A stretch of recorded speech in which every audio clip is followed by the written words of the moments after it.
Nongeye kubaha ikaze kuri Mitive Inspires. Uyu munsi tugeze ku munsi wacu wa 9 wo muri gahunda yo gushimira dukesha agatabo The Magic. Uyu munsi rero tugiye kurebera hamwe ikintu twese dukunda, ikintu twese twifuza, nta kindi ni amafaranga. Tugiye kurebera hamwe rukuruzi y'amafaranga, ni gute twakwikurira amafaranga tukayagwiza akaza ari menshi. Burya ngo ibanga ryo kwikuriraho amafaranga nuko uyakunda nyine nayo ufite, make ufite ukayashimira, ugashimira ku bw'ayo mafaranga ufite, cyaba igiceri cya 5, byaba 100, yaba amadolari, yaba amafaranga menshi ayo ariyo yose utunze, yashimire aho kuyagaya. Burya ngo iyo ugaye amafaranga niwo muco twigirira cyane wo gutinda ku mafaranga tudafite, tuvuga ati amafaranga ntaduhagije, aya ngaya ntacyo ari bumarire ngeranije n'ibibazo mfite. Burya uko ugenda uganya gutyo amafaranga ufite uyagaya, nandi yari ari mu nzira ari kuza gusanga ngo ahita yisubirirayo. Urumva rero uburyo bwiza bwo gukurura amafaranga ni uko dushimira ku mafaranga nyine dufite uko yabangana kose. Hari igihe usanga umuntu abona nka fagitire nk'uko nguko urabona ko akundi ukoresha amazi ukwezi kugashira, ukoresheje umuriro ukwezi kurashize, bakuzaniye fagitire, wayibona ugatangira ukitotomba ukavuga ati aya mafaranga araza kuva hehe, aya mafaranga ko ari menshi. Nyamara ntutekereze ku muntu waguhaye iyo serivisi y'umuriro y'amazi utaranamwishyura.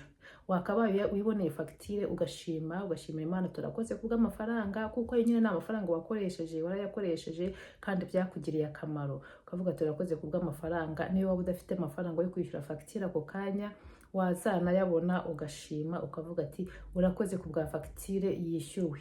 Akenshi rero usanga twitindira ku bibazo by'amafaranga tudafite, tuvuga ku mafaranga nyine tudafite aho kugira ngo dushimire nayo dufite.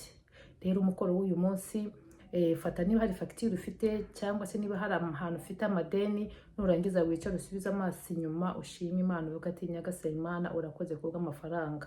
Burya wa muntu waguhaye ideni warabikoresheje, ni nkaho wakoresheje amafaranga nubwo usigaje kumwishyura. Maze ubundi wicara utegereze urebe ukuntu uzabona ibitangaza by'uko uzahita ubona amafaranga yo kwishyura iyo fagitire, yo kwishyura iryo deni. Numara no kuryishyura nabyo uzabyibuka uvuga ati urakoze kubwo ideni ryishyuwe, urakoze kubwo fagitire yishyuwe. Umukoro rero ni uko nyine turasubiza amaso inyuma tukaraba ayo madeni tugashima, aho kugira ngo tuganye, kugira ngo tubone ibindi byiza bize bidusanga. Ikindi ni ukureba za gahunda zawe, bya bintu 10 ushima Imana, ubundi uko wabyanditse ku gapapuro, niba n'ikindi kiyongeraho gisimbura ikindi ugishireho, uvuga ati Mana urakoze kubw'ibi byiza wangejejeho. Ubundi kuryama nk'uko bisanzwe, nta kuryama tudashimiye, nta kuryama tutiyibukije, tudasubije amaso inyuma ngo turebe ibyiza byatubayeho uwo munsi. Subiza amaso inyuma na ka kabuye kacu k'igitangaza, na rya sengesho ryawe ukunda, ubundi ushimire kubw'ibintu byiza byakubayeho uwo munsi.